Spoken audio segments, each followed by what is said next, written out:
இனிய மாலை வணக்கம். சூரியோதயம் சன்ரைஸ் செய்திப்பாகம் 273 நவலவதி தில்லைத்தேவன். லண்டன் செய்திகள். லண்டனில் 80க்கு மேற்பட்ட சரக்கு போக்குவரத்து நிறுவனம் ஒன்று, அதனுடைய மையம் ஒன்று இப்போது மூடப்பட இருக்கிறது. அங்கு பணியாற்றும் 100க்கும் மேற்பட்ட பணியாளர்களுக்கு பணி இழப்பு நேர இருக்கிறது. பொருளாதார மந்த நிலை காரணமாகவும் போக்குவரத்து எரிபொருள் விலை காரணமாகவும் இந்த நிறுவனம் மூடப்பட இருக்கிறது. இங்கிலாந்து மன்னர் 3ஆம் சார்ல்ஸ் அவர்களின் நீண்ட நாள் விருப்பமான ஹாரி குடும்பத்தினர் அவருடைய 2 பிள்ளைகளையும் 2023ஆம் ஆண்டுக்கு பின்னர் இம்முறை சந்தித்திருப்பதாக செய்திகள் தெரிவிக்கின்றன. இங்கிலாந்தை வாட்டி வதைக்கும் வெப்பம் காரணமாக பொதுமக்கள் வீடுகளில் குழாய் மூலம் தண்ணீர் பாவிப்பதற்கு தடை செய்யப்பட்டிருக்கிறது. அதை மீறி தண்ணீர் எடுப்பது ஆனால் நீங்கள் பாவிப்பதற்கான குற்றப்படம் அறவிடப்படும் என்று தண்ணீர் நிறுவனங்கள் தெரிவித்திருக்கின்றன. தொடர்ந்து இங்கிலாந்தில் சுமார் 50 வருட கால இடைவெளி 1976ஆம் ஆண்டுக்கு பின்னர் இப்போது அந்த வெப்பநிலை சாதனையை இம்முறை சாதித்துள்ளது. வெப்பநிலை தொடர்ந்து 14 நாட்களுக்கு மேலாக 30 பாகை பெரன்ஹைட்டுக்கு மேலாக தொடர்ந்து வெப்பம் வீசியதனால் இந்த சாதனை நிகழ்ந்திருக்கிறது.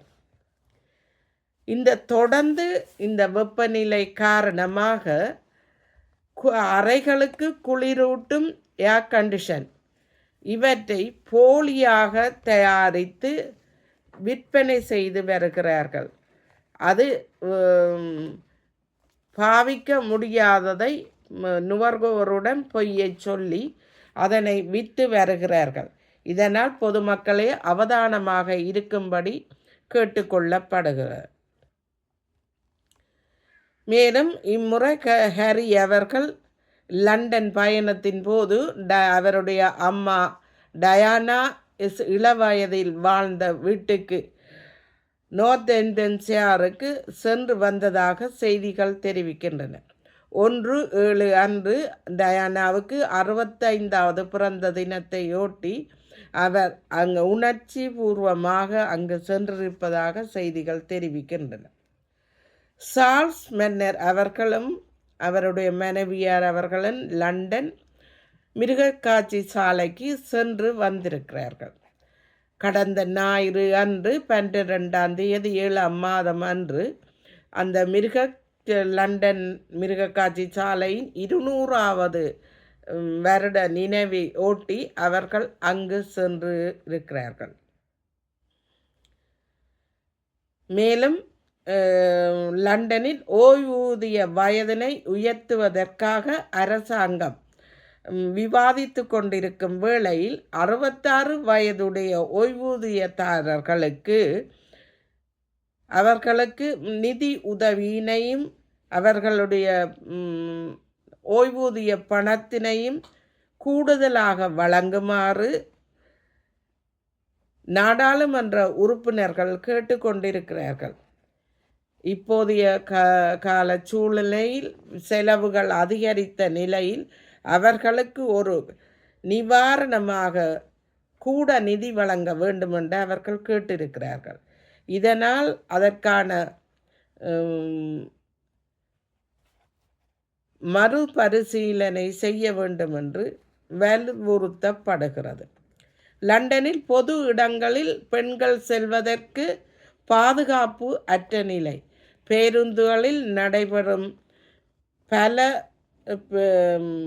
உபாதைகளினால் இந்த செய்தி வந்திருக்கிறது.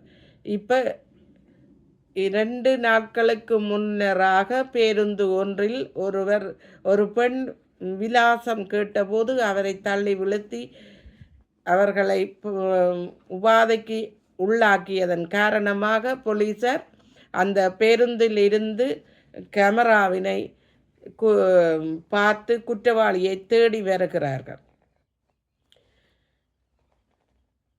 நன்றி, வணக்கம். மீண்டும் ஒரு செய்திகளுடன் மறுவாரம் சந்திக்கும் வரை விடைபெறுவோம். நவுலவதி தில்லை தேவன். நன்றி, வணக்கம்.